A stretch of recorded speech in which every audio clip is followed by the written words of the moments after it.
All right, welcome back to our breakdown of the psychology of money. Today we're digging into two forces that have way more control over our financial lives than we'd like to admit: luck and risk.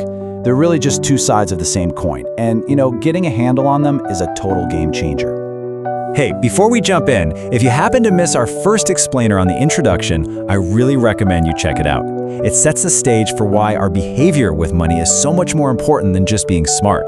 The link's right down in the description, and it'll give you some great context for what we're about to cover. This entire chapter can pretty much be boiled down to this one powerful line from NYU professor Scott Galloway. It's the absolute key to navigating the wild, unpredictable world of money. We are just obsessed with success stories, aren't we? We love to break down the habits of billionaires, copy the strategies of famous investors. But what if we're missing the biggest piece of the puzzle? There are always two invisible forces at play: luck and its twin, risk. So to really get a grip on just how powerful luck can be, let's look at a story we all think we know. It's usually told as this epic tale of pure genius and hard work, but there's a huge part of the story that often gets left on the cutting room floor. Let's rewind the clock to 1968. At that time, there are about 303 million high school-aged kids on the entire planet, and one of them, of course, is a young Bill Gates. And here is the absolute kicker. Bill Gates just happened to go to a school called Lakeside. This wasn't just one of the only schools in Seattle or even in the US with a computer. It was one of the only high schools in the entire world that had one. The odds of that happening, about 1 in a million. That's not just a head start. That is a lottery-winning stroke of pure luck. But okay, think about that for a second. If 1 in a million good luck exists, then what's its opposite? What does 1 in a million bad luck look like?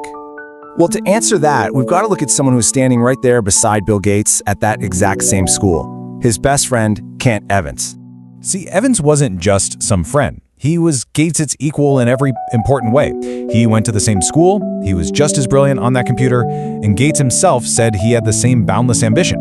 They would spend hours dreaming about becoming CEOs and generals, making plans to conquer the world together. But Kent Evans never got the chance to co-found Microsoft. He never became a household name. Before he could even graduate, he died in a tragic mountaineering accident. And here's the chilling part. What are the odds of a high school student dying in a mountaineering accident? Yep, also about 1 in a million. And this just perfectly illustrates the core idea of this whole chapter. Gates got hit with 1 in a million luck, Evans got hit with 1 in a million risk. It's the exact same invisible force with the exact same magnitude, just pointing in opposite directions. So this brings us to a really tricky problem. When we look at any success or any failure, how can we possibly tell how much was skill and how much was just pure chance? The line between being bold and being reckless is razor thin. I mean, think about the famous railroad tycoon Cornelius Vanderbilt. He was known for business deals that were, let's just say, legally gray. When someone warned him he was breaking the law, he famously shot back, "What do I care about the law? Ain't I got the power?" So looking back now, what do we call that? Is it inspiringly bold? A visionary who didn't let little rules stop him? Or was he just foolishly reckless? Because here's the thing, since he became massively successful, we call him a visionary.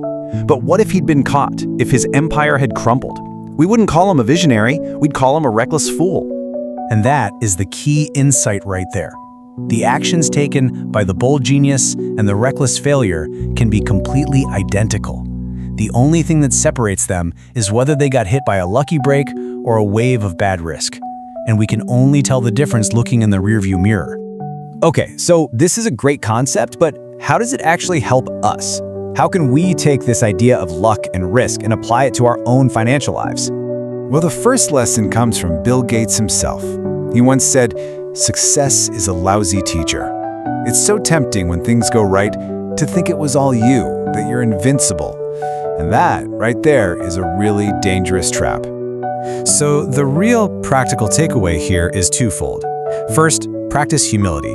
When you're successful, when things are going great, just take a second to acknowledge that luck probably played a role. It keeps you grounded. And second, practice forgiveness. When you fail or when things go badly, don't just automatically assume it was a terrible decision. You might have just been on the wrong side of risk. When you really let this sink in, it gives you a much more balanced and resilient way of thinking. You won't let success go to your head, and you won't let failure totally crush you, because you understand that things are rarely as good as they feel or as bad as they seem. And that's our look at luck and risk. Make sure you join us for the next one, because we're going to be tackling Chapter 3 and one of the most destructive forces in all of finance, the dangerous, soul-crushing trap of never enough.